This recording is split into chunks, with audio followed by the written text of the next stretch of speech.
In the heart of our fields lies the future of agriculture, sustainable, innovative, and powered by smart solutions. From the rich soil of Africa to high-tech farms around the globe, agriculture is evolving to meet the demands of tomorrow. At the intersection of tradition and technology, we discover smarter ways to grow more, waste less, and harvest greener. Together, we are cultivating a future where every harvest sustains the earth and its people. Join us 9:30 a.m. Monday to Fridays on ASO TV, channel 392 DSTV, Star Times, channel 127, or YouTube live stream GSA Initiative. Agriculture for today and tomorrow, as we share groundbreaking ideas, empowering farmers, and celebrate greenhouse solutions. Morning, Abuja. It's a wonderful Monday morning. It's a wonderful Tuesday morning to be on your show today.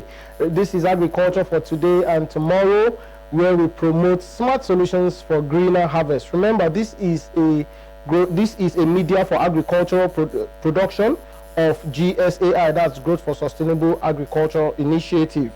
Today we are going to be having a very wonderful guest in the house, and we're going to be discussing something very sensitive, very critical to the country. And remember, we always talk agriculture here, and today we want to know what the role of government is in ensuring food security. Is food security a myth? Is it a fluke? Is it something that is achievable?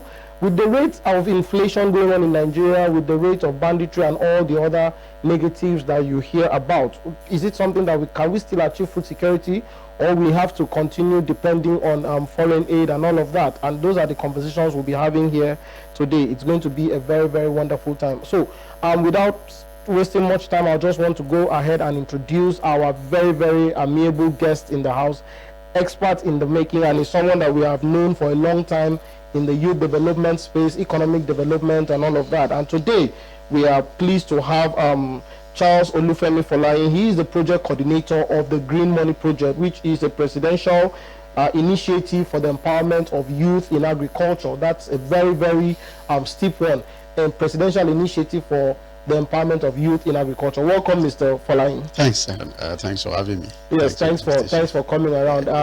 It's interesting to have you here. You know, all the while I have known you, you have been a very strong advocate of youth development. You've been a very strong advocate of economic development in the country. So let's just know a little about you.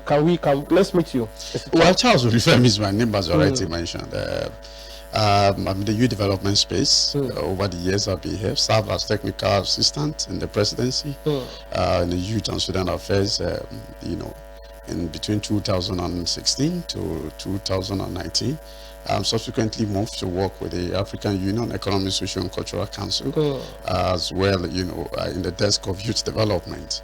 Currently, I pick up this work as the coordinator for the Green Money Project, the presidential initiative for the empowerment of youth in agriculture.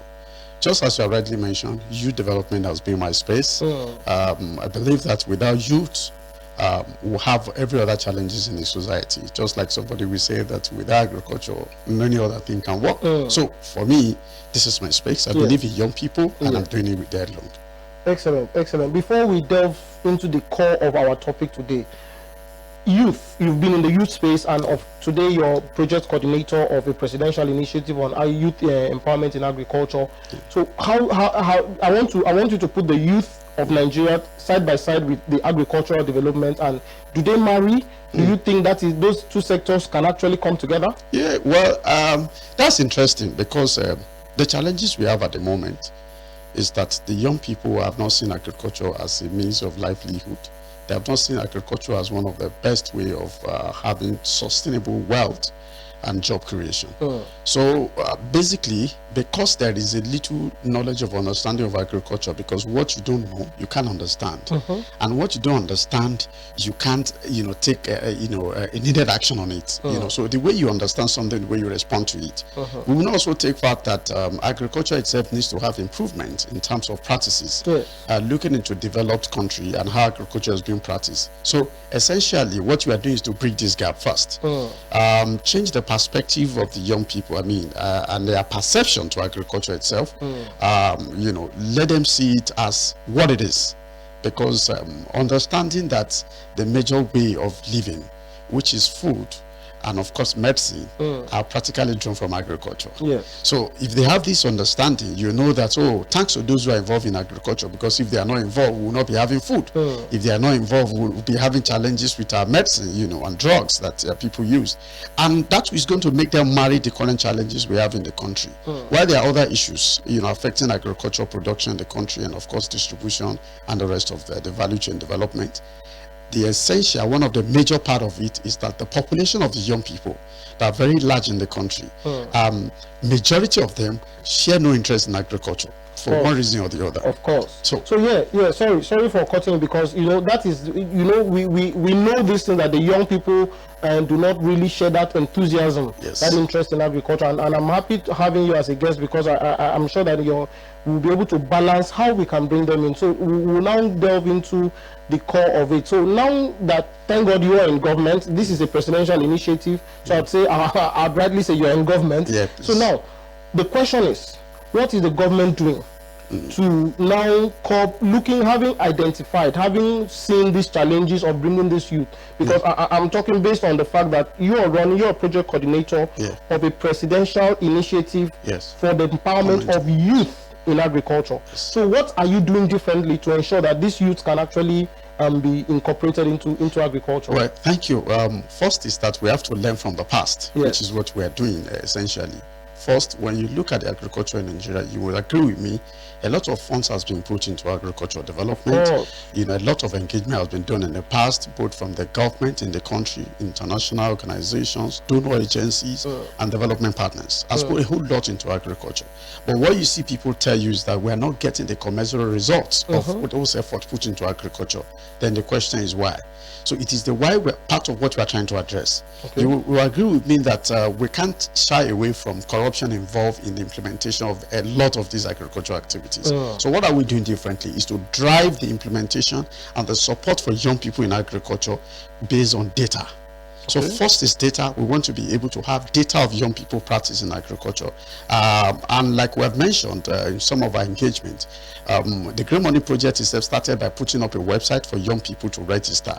And this website can be done seamlessly. Even those who are in the rural area can also interface with it or have support to do it, because we can't do without data. And one of the best way to get data is what we are doing. That will not have the human hand. What has been happening over the time is that when they are slot for people to support in agriculture, it seems that except you have somebody in the National Assembly, or a governor, or a president or some ministers, young people don't have access to this agricultural support.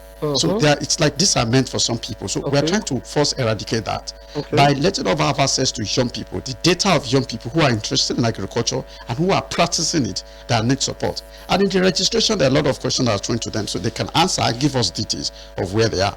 So this is one of the major things we are doing differently. Second is that when you look at Nigeria, there are a lot of agricultural policies that has to do with food security, that has to do with food quality, and food health and the rest of them.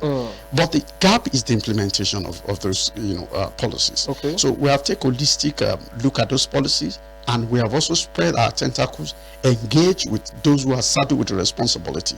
First we did was also do stakeholder engagement with the Federal Ministry of Agriculture, Federal Ministry of Youth Development, Federal Ministry of Education, Federal Ministry of Livestock Development, Federal Ministry of Marine and Blue Economy. These are organizations that have something to do with agriculture and food production, as well as engaging the agencies that are relevant. The National Agricultural Land Development Authority, National Agricultural Development Fund, the Bank of Agriculture itself, the Nigerian Incentive-Based Risk Sharing, or agricultural lending.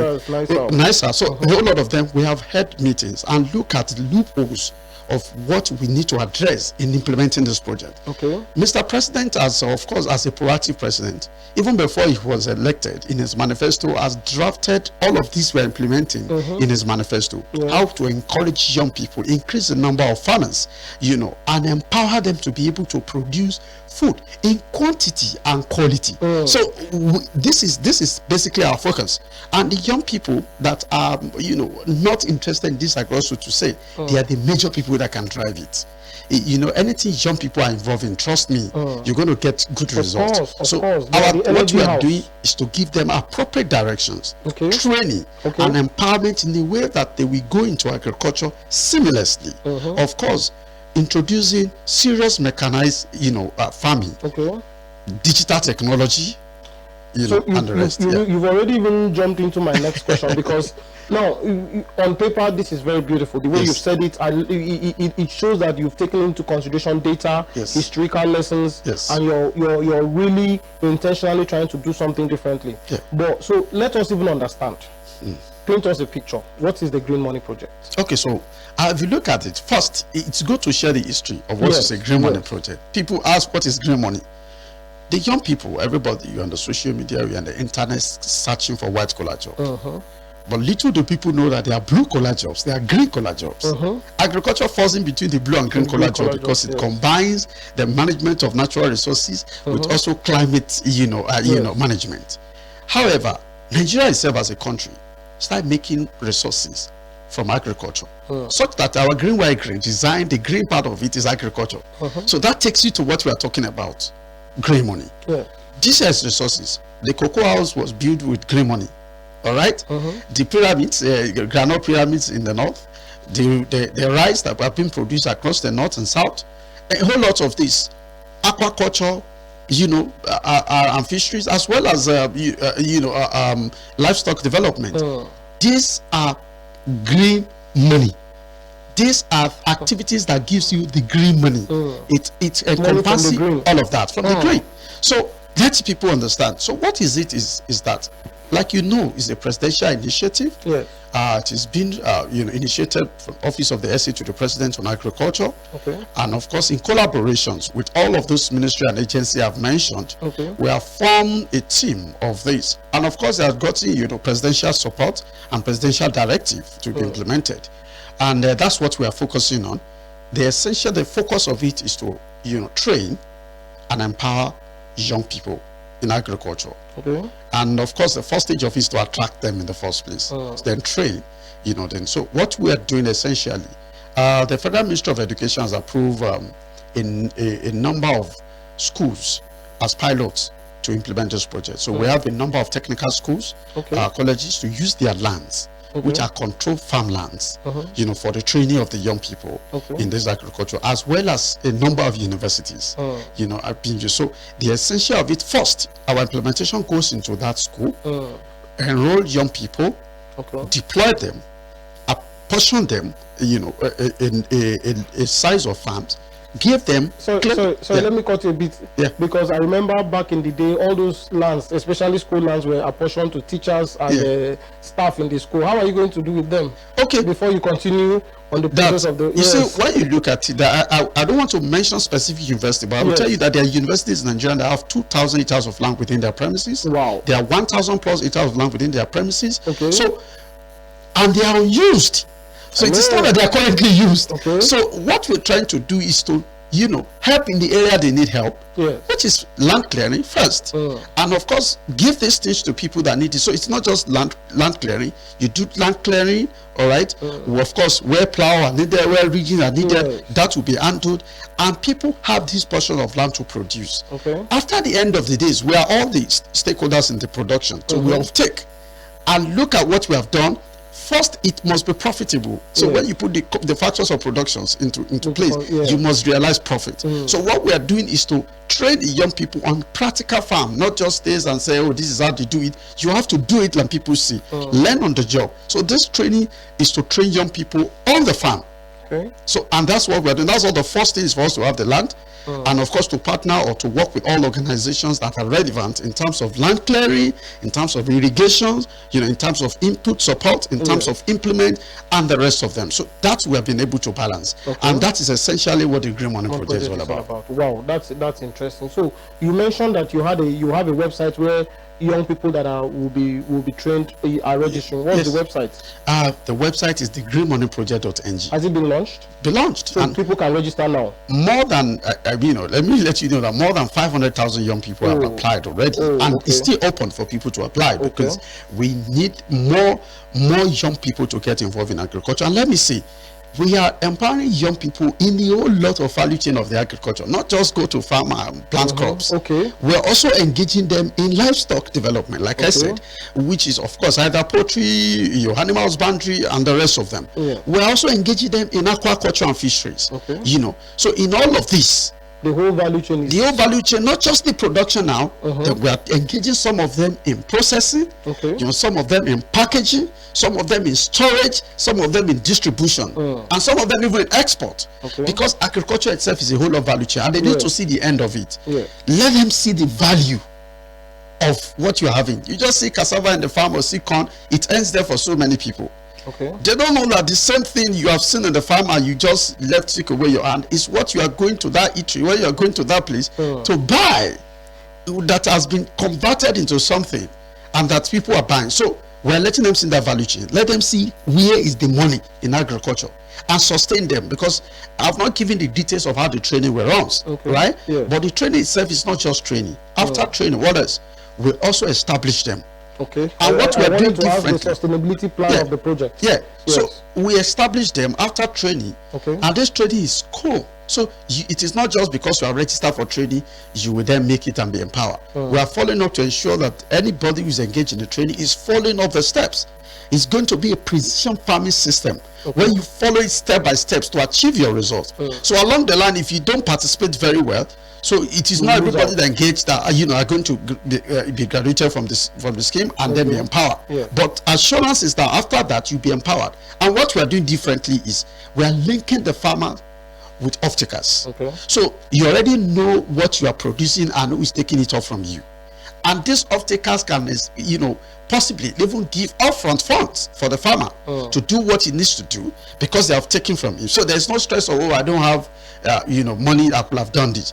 And we are taking them in a way to understand what to plant, or in terms of fisheries and livestock, the kind of feeds, the kind of inputs you need. So because we're also focusing on food quality. The problem of Nigeria at the moment, it is not only about food quantity. Let me also ask you, because I think our time is beginning to wrap up. So we know you've mentioned, is there a timeline? Is there okay, we are doing registration, when is the training starting and all of that? Is there so thank you very much. The registration continues. However, land clearing is starting in this month. Yes, we are starting with the season. So we are starting land clearing already. Like I said, they are designated land clearing. Let me ask you this, this is a very laudable project, it's a very beautiful project, but you also agree with me that there has been other beautiful projects that have been implemented, launched by government before. But most times they've not seen the light of day, they've not stayed so long, right, because of some different challenges. So why is Green Money project different? What will make it last and successful? Thank you. Well, only God makes things work the way it's planned, right? But we are committed to making it work the way it's planned. That's why we have involved both private sector into what we are doing. And this whole lot of things itself, it is an agribusiness. So it's an enterprise. So you don't go into it. Maybe why those things do not really succeed, as they say, is that people have perception about government projects as is our thing. They just dash us money. So let's just go and do the way we want. Are you going to be dashing money? No, there will be money involved as stipends for them to sustain their training. But every other thing will be done for them. Land clearing will be done, input will be supplied, implement will be supplied, irrigation will be given. So it is not that you get money, just go and do what you want. Not because we are also concerned about them squandering the money. It is that for them to do it well, because experts are coming in. We have experts are working with us even outside the shore of Nigeria who are great experts looking into what we are doing. And then our off-takers are also after their businesses. So if somebody is funding you to go into a farm, he's expecting to get his product. And we are not leaving them just to say we are funding you. I'm expecting. They are also following them through extension workers to ensuring that they're following what they're doing. The training continues, why they have taken, and then they take the product. So the success part of it is that we are running a holistic monitor and evaluation system. So if somebody is listening to you now and is interested, not just as a young person, is interested in the off-taking, is interested in partnering with you, right? Yes. How does it get across to you? They just go, on the website. There are places that people send us email. You see where you can again. It is okay. Now let me take it this way. It's www.thegreenmoneyproject.ng. Thegreenmoneyproject.ng. Yeah. That is the website. And that is how they can contact you, right? Yes. Okay. So finally, finally, sir, is this a political project? It is not political. If somebody is not a member of APC, Yes, the ruling party, can he benefit from this project? thank you for that question. One of the top officers of this government gave us instruction in a meeting: go and do this, and ensuring that any Nigeria can access it. Any Nigerian can register. Once it's qualified, you take the person, and that is exactly what you're we're practicing. now, you have not collected names, slots from house members and from top officials that these are the people you will use. No. So the common Nigerian should be sure that if he applies and if he's serious, he will benefit. Yes, from in the next couple of weeks, you're going to get this testimony. People will tell you, "Oh, I just apply," and then they pick me. So, Charles, thank you so much for being on the show today. We thank you so much for the initiative that you're carrying out, the Green Money Project. Thanks. And we're excited at the plans that you have, and we are hoping at GSAI Growth for Sustainable Agriculture Initiative, we are very keen on development, capacity strengthening, ensuring that farmers adopt sustainable farming methods. And like you've mentioned, that there's going to be precision farming, and there's a whole lot of that attached to the training. It's something that we're interested in, and I'm excited that is happening. So thank you for the work people are doing.